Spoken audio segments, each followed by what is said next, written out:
Um, Next is Dr. DeVon Hale, and he's going to talk about vacation complications. Dr. Hale earned his Doctor of Medicine degree in 1969 from the University of Utah School of Medicine and trained in internal medicine at Ohio State University and Kern County Hospital.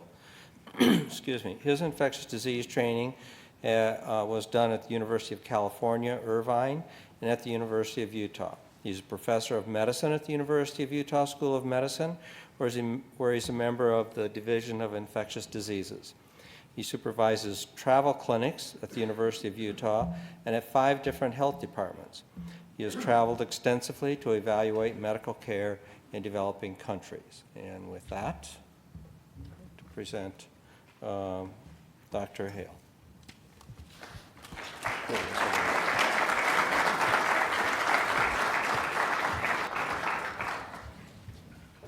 Thank you. So it's good to be with you again here in Ogden and to talk a little bit about vacation complications. Let me just say that I have no conflict of interest in any of the things that I'm going to present. And it's kind of interesting.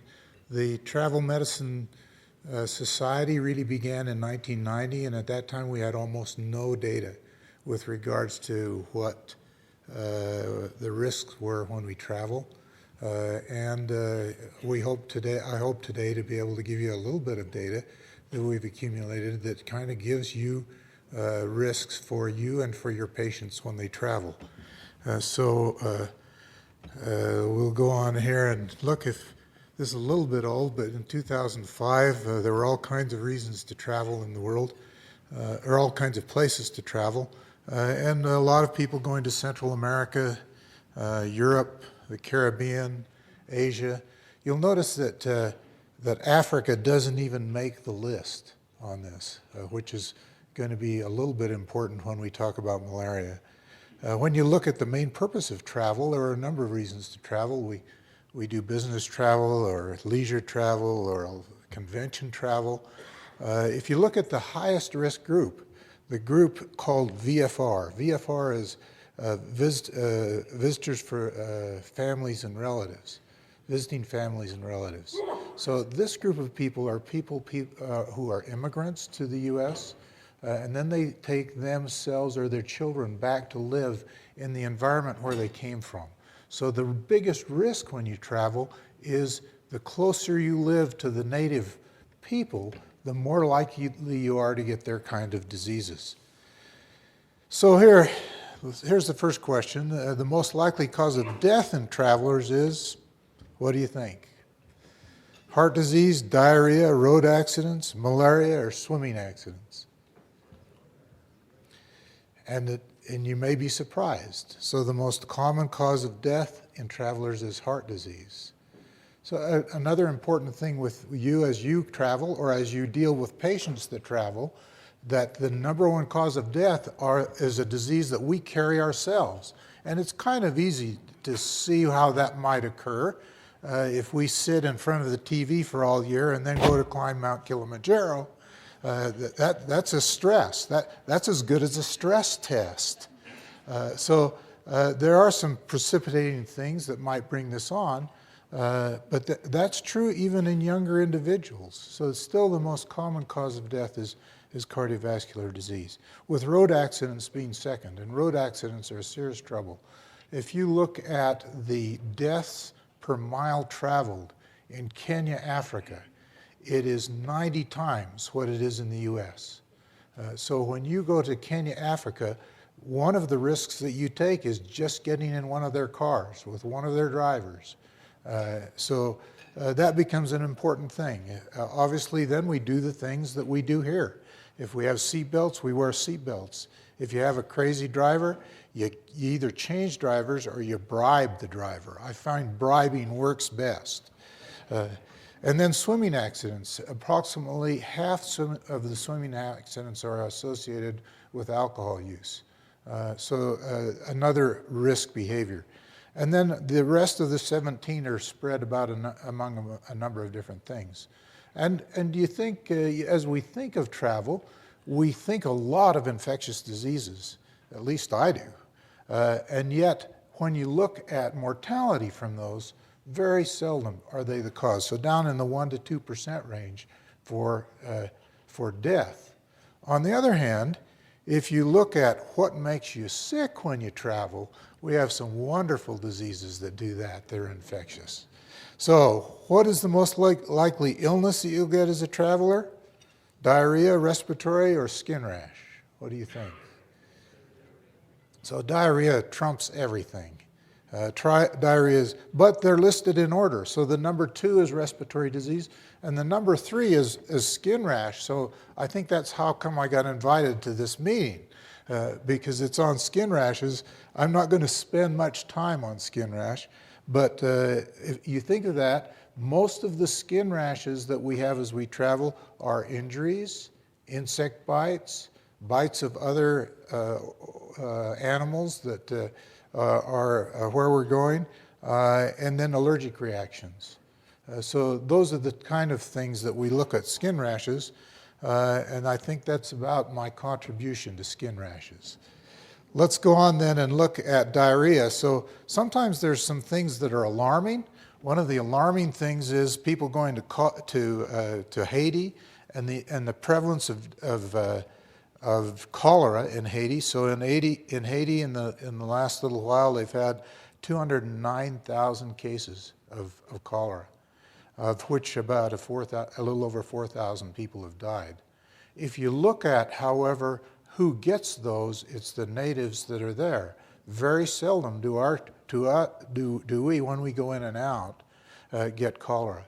So a lot of hype about this and a lot of concern, but when you do the right things with regards to protecting yourself, very seldom do the people that go in to help with medical care in Haiti ever get cholera. And worldwide, cholera, your risk of getting cholera as a traveler is about 1 in every 1,000,000 travelers.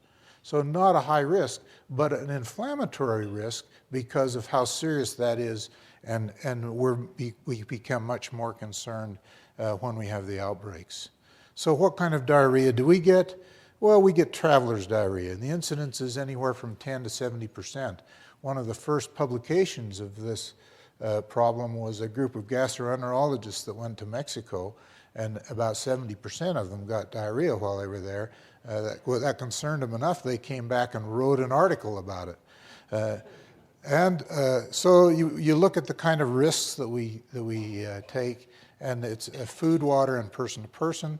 This is mostly a fecal oral transmission, and some things we're pretty good about. If I talk with people who get sick, who come back to my office, about things that they are careful about, most of them are very careful about water. We've learned that. We've learned that you drink bottled water, you take filters, you take chlorine, you do something to make the... Unfortunately, over half of the diarrheal disease is caused by either food or person to person. So we're getting better at person to person also. We have now our alcohol-based hand cleanser that we can carry in our pocket. We can use it after we use the bathroom. We can use it before we eat. So we're getting better at that. The area that we still have the most trouble is with food. It's very, very hard to be compliant with safe food. And even among our group, we had a travel medicine conference in Mexico. At the beginning of the week, everybody was careful. By the end of the week, everybody was eating ceviche. Ceviche is about as risky a thing as you can eat in the world. So even when we knew that was risky, we become a little more cavalier. And the longer we stay at a place, the easier it is for us to become a little more risky in our food behavior. If we look at the causes of diarrhea, then E. coli causing traveler's diarrhea is the one that has been most, is the one we most likely get. A fairly simple diarrhea. Sometimes we get that here in Utah. And when we do, we probably don't go to the doctor even. We have a watery diarrhea. It lasts anywhere from 2 to 5 days. We don't have much cramping, there's no blood, there's no fever. We can usually go to work, and we just have to be close to a bathroom. When you're on vacation, that's a little more of a problem, or on a business trip, or at a convention. A little harder to deal with this kind of watery diarrhea during those times.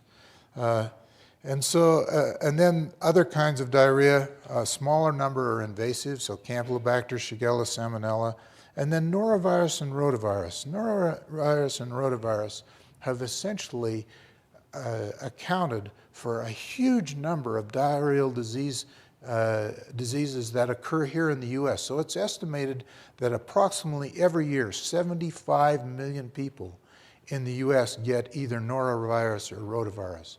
So this is kind of what we call intestinal flu. We've always called it in the wintertime, particularly rotavirus. Rotavirus at one point was called winter vomiting disease because it goes through a school and they take it home to their parents and we all get sick. Same thing can happen when we travel. So nora and rotavirus then account for another large group of diarrheal disease. And then protozoan or parasites, we worry about a lot about those, but less than 5%. And when we get that, it's mostly Giardia, which if you have it, you don't like, but in the overall scope of things, a fairly mild form of diarrhea. So one of the things, I belong to a group of clinics that when I see a returning patient with a disease that they've contracted somewhere in the world, I send that case report to the CDC in Atlanta. There are approximately 54 other clinics throughout the world that do the same thing. And we have about 150,000 people now in our database. And we've started looking then at what kind of risks do we take when we travel. And so one of the things we looked at was diarrheal disease. So if you take Western Europe and put the risk of getting diarrhea in Western Europe at 1, and then look at the relative risk of all the other countries in the world, you can see that even North America is a little more risky than Europe on our database. The Middle East then is 60 times more likely than Western Europe. Central America, 86 times. Southeast Asia, 104. South America, 203. Then you get to Sub-Saharan Africa, which you think would be the highest in the world if you've ever been to Sub-Saharan Africa, at 281. And then South Asia, 890 times the risk of going to Europe. Now, which countries are involved there? So Nepal, India, Bangladesh, those are the countries where your risk of getting diarrhea is high. Should you not go? No, you should go. There are too many great things there. But you should then be careful in those areas and take medication that may help you. So we've already talked a little bit about then prevention. So prevention then is watching food, water and hygiene, and you can use Pepto-Bismol. People that are really frightened of diarrhea can take 2 tablets of Pepto-Bismol 4 times a day during their travel, and their risk of diarrhea while they're traveling goes down by 70%. So if you're concerned about it enough, that's a reasonable thing. You have to put up with a little black stools and the taste of Pepto-Bismol and a little black tongue now and then, but it decreases your risk. One of the alternatives then is treatment. And of all the things that are important with regards to diarrheal disease, hydration is most important. If you look at deaths in the world, diarrheal disease is one of the 4 top causes of death in the world, but it's not in you. It's in little kids in Africa or little kids in places where they don't have good resources. And those are the people. Even those kids would not die if they maintained hydration. There is only one infectious disease where antibiotics make a significant difference in mortality, and that's typhoid fever. Everything else, Shigella, Salmonella, you get fever, you get bloody diarrhea, antibiotics don't make much difference. hydration makes the difference, and that's why these little kids are dying. So hydration is important. Pepto-Bismol, once you get diarrhea, then will decrease the duration of symptoms by about half. So instead of 2 to 5 days, maybe you have 1 to 4 days. Antibiotics by themselves will decrease this by half. Anti-motility agents like loperamide or Imodium will decrease by about half. In our travel clinics, what we recommend to our travelers is that they take antibiotic with them and loperamide with them. Loperamide you can buy over the counter. Antibiotics we can give them as they travel. If you take an antibiotic with loperamide, the duration of simple traveler's diarrhea is about 12 hours. Now, if you're traveling and you're on vacation, that's probably a significant enough difference that it's worth using. And if you, as soon as your diarrhea is over, you can stop the antibiotics and the loperamide. So that's diarrhea. Let's talk a little bit about deep vein thrombosis. So which of the following is helpful in preventing economy class syndrome or blood clots when you're traveling? Flying first class? Great reason to fly first class, don't you think? Everybody ought to fly. You ought to keep your legs up. That will decrease your risk. Avoiding long flights? Sure. Using compression support hose? Good data that shows that that works. And you don't need the special ones that we order for our patients. You can buy the commercial ones at a medical supply store for around $25 or $30. They do two things. The thing I like is when I arrive, I don't have swollen ankles and I can get my shoes on easily. That's pretty hard if you've flown for a 15-hour flight to India. So they help that way, but also the data shows they decrease the risk of your deep vein thrombosis. Walking around the cabin obviously helps. Using aspirin has not been documented as helping at this point. So if you're on aspirin anyway, you don't stop it, but it probably doesn't give you much protection. So what are the risks? If you're traveling for more than 4 hours most of this data is from airplanes. On an airplane, your risk goes up by about 2 times. Your presentation, you know the presentation, if you have symptoms, you get soreness of your calves, or if in the case of pulmonary embolus, you get shortness of breath and chest pain. There have been studies done where they've done Doppler tests of the legs in people who have traveled for usually an 8-hour flight, and about 1 to 2% of people will have some evidence of thrombosis, which is asymptomatic. Very few then of those people go on to develop symptomatic disease or serious life-threatening things. But it is important. And then what's the risk? The more risks that you have, the better, or the more, not the better.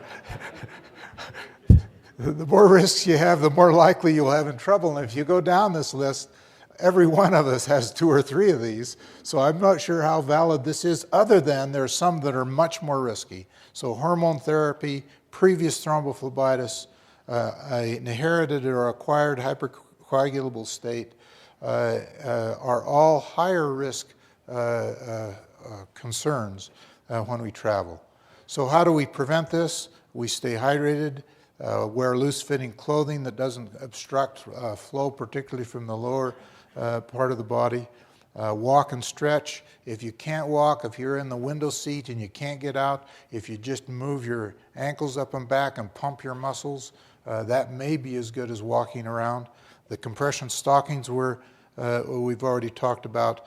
The aspirin doesn't help, but in people that have a significant risk, using a short course of Coumadin or heparin can reduce risk.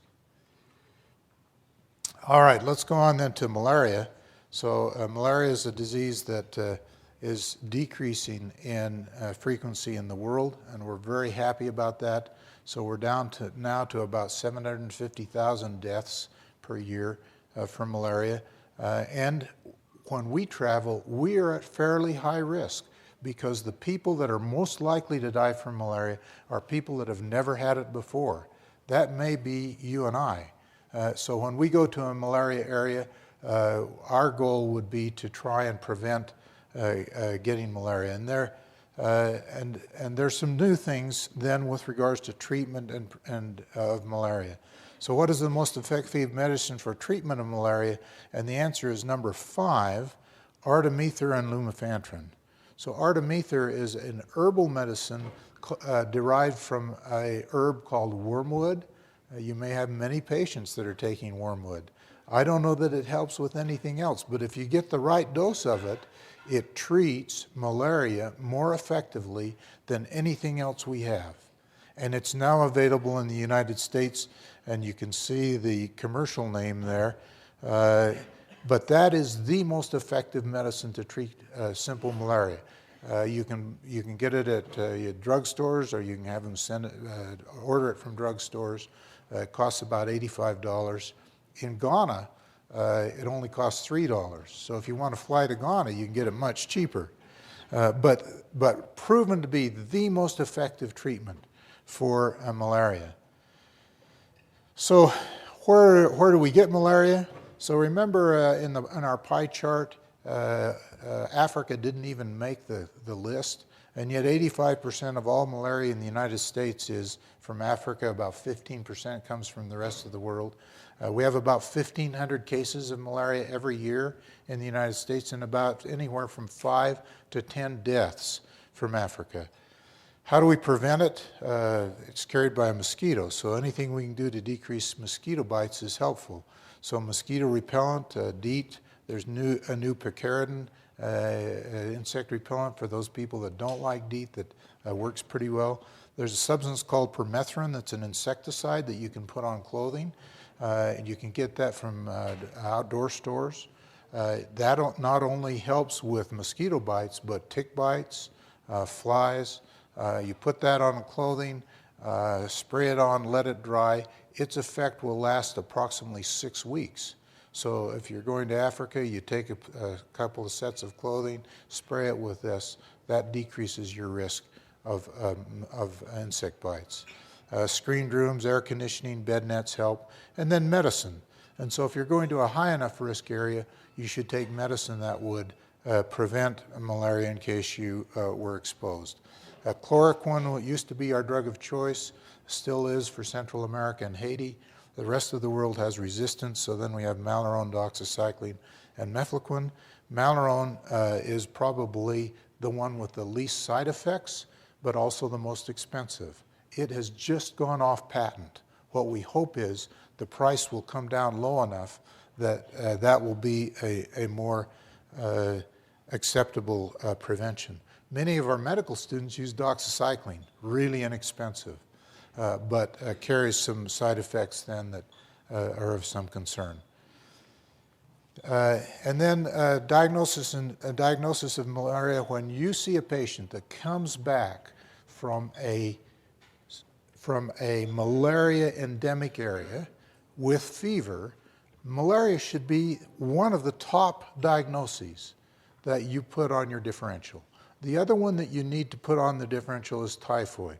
So someone coming back from a tropical country where malaria is present, there are a whole group of other possibilities, but those are the two that are most likely to cause serious or life-threatening disease. So those are the two then that you ought to put on the top of your list.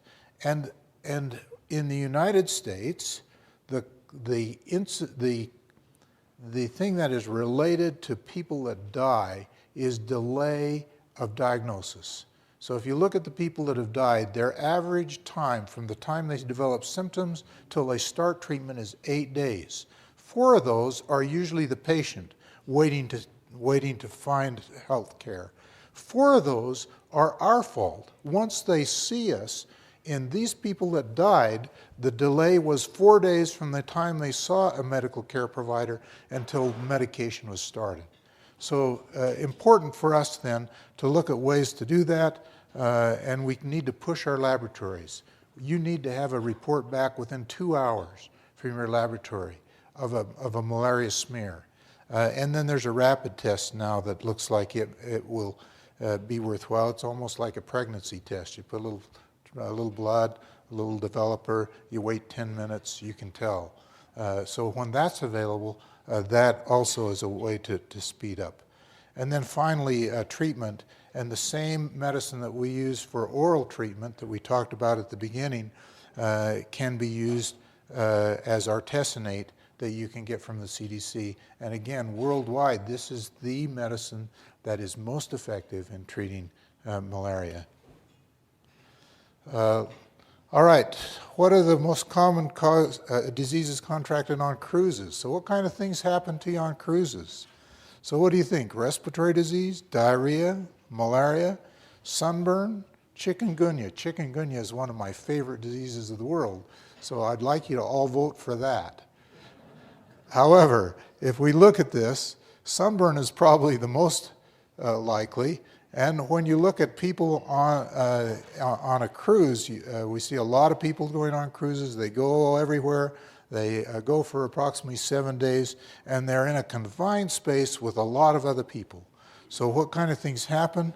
You get a dense population and stopping at ports where you have some concern, and then a lot of senior citizens. So about half of the people that go to sick bay on the ships are older than 65, so that's a risk.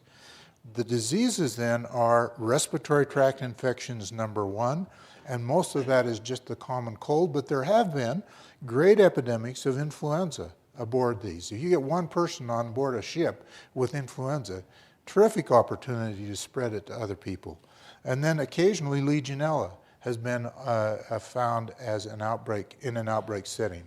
Injuries then are number two, seasick number three, gastroenteritis number four. Most of that is fairly common, like we've talked about, but now and then they get outbreaks of norovirus. So in the paper now and then you'll see a ship has been quarantined because everybody got, not everybody, but a large number of people got norovirus. So those are the things that you see aboard ships. On the other hand, if you look at cruises, cruises are one of the safest ways to travel. So if you're looking at safety, not a bad way to go. Finally, let's just look at vaccines. So there are a group of things that we can get that are preventable just from vaccines. So the most likely vaccine preventable disease contracted by travelers is hepatitis A, typhoid, measles, rabies, or yellow fever. What do you think? And the answer is hepatitis A. So the risk of getting hepatitis, we'll talk about that a little bit. Let's go here. The risk of getting hepatitis A is as high as 1 out of every 20 people who are unimmunized who spend 2 weeks in an endemic area. So we've had cases where groups have gone and 1 out of 20 of those people get hepatitis A. But that's unusual. Usually it's around 1 out of 300 travelers that spend 2 weeks. So you can take your chances. But this is a very good vaccine. With two doses of this vaccine, you have a lifetime protection. So a good vaccine, the most cost-effective of any of the vaccines that we recommend. And you can see a little bit why. So it's spread by food and water and person to person, just like our diarrheal diseases. And it's kind of an indicator of the quality of water, sewage, and hygiene in the countries where we go. So it's interesting, in the United States, before 1920, most of the people in the United States had had hepatitis A just from getting the disease. As soon as we started to put in regulations that governed our water and sewage, that's dropped down to the point that unless we have some special travel, we very seldom now have hepatitis A in the United States. Fairly similar in other countries. So interesting in Brazil, for example, if you're raised down in the big cities where they have better hygiene, better water, better sewage, the incidence of hepatitis A is going down. If you go up to Manaus or some of the small villages, 90% of their kids have had hepatitis A, usually by age 20. So when we go to those places, we then are also exposed. So Hepatitis A then, a good vaccine. You can now get it in combination with the hepatitis A and B together.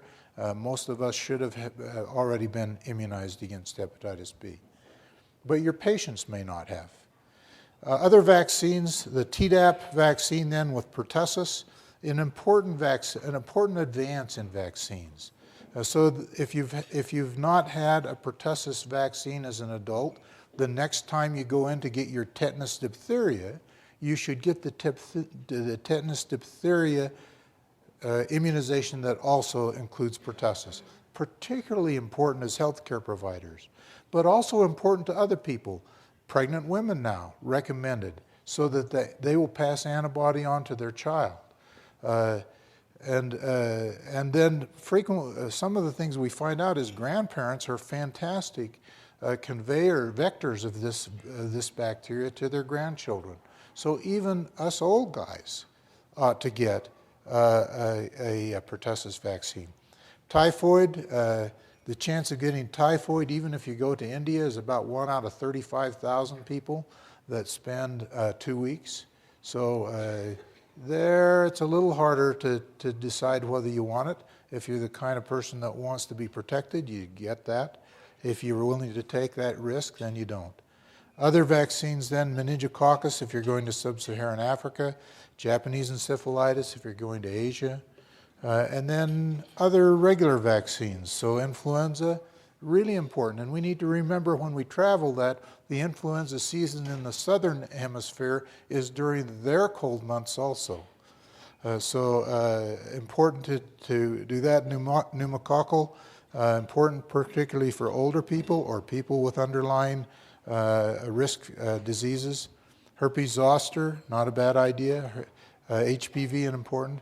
And then MMR. Interesting that measles, mumps, and rubella vaccine between 1957 and about 1990, we thought that all you needed was a single immunization. Then we learned that that didn't quite do it, and we do better if we give 2 MMRs. So there's a group of us that fall into that category where we've only had 1 MMR. Is that very important? Not very important, but if you're going to England or Poland, where they've recently had large outbreaks of measles, or Africa, where they're still struggling, trying to get their immunization status up, not a bad idea to be sure that you've had at least 2 MMRs.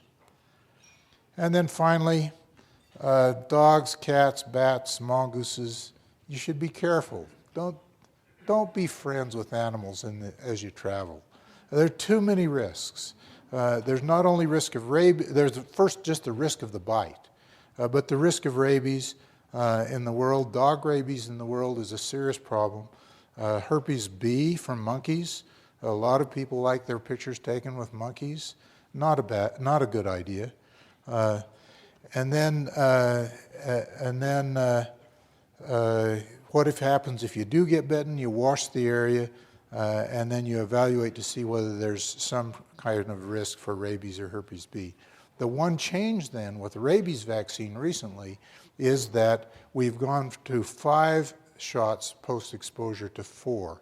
So it looks like 4 shots will give us a very, very good antibody response.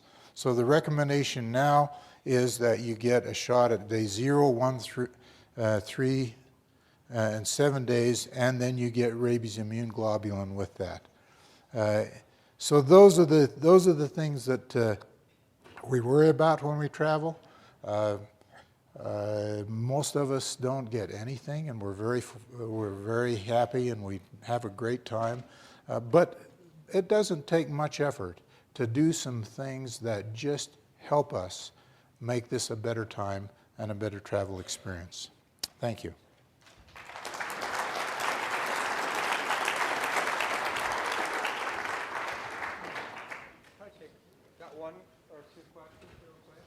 I guess we have time for 1 or 2 questions. Anybody have any questions?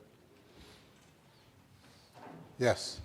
Do we have any problems with the LDS missionaries who go to some of these countries? Yeah, LDS missionaries are a risk group.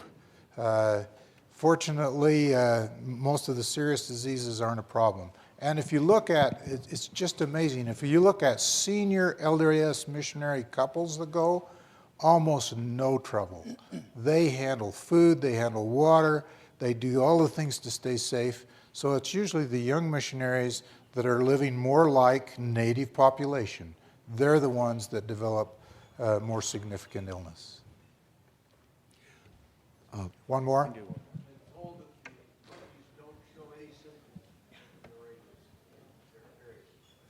The question is, do monkeys show evidence of rabies? And the answer to that is yes, they do. So they die from them also. Bats are the ones that don't seem to show much illness from the rabies. But monkeys also have it go to their brain, and eventually it kills them also. All right.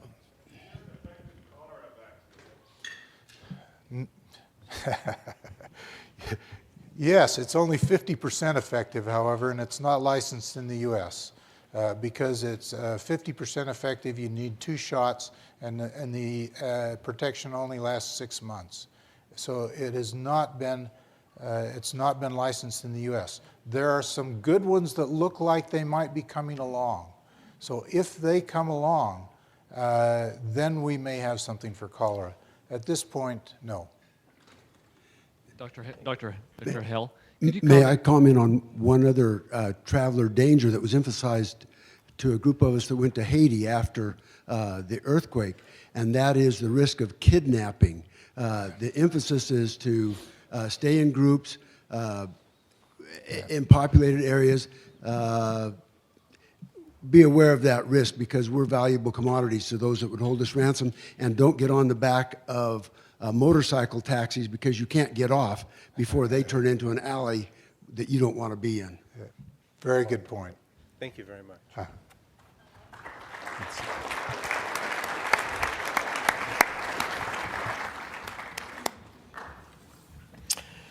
Bradley Summers is from Logan, Utah.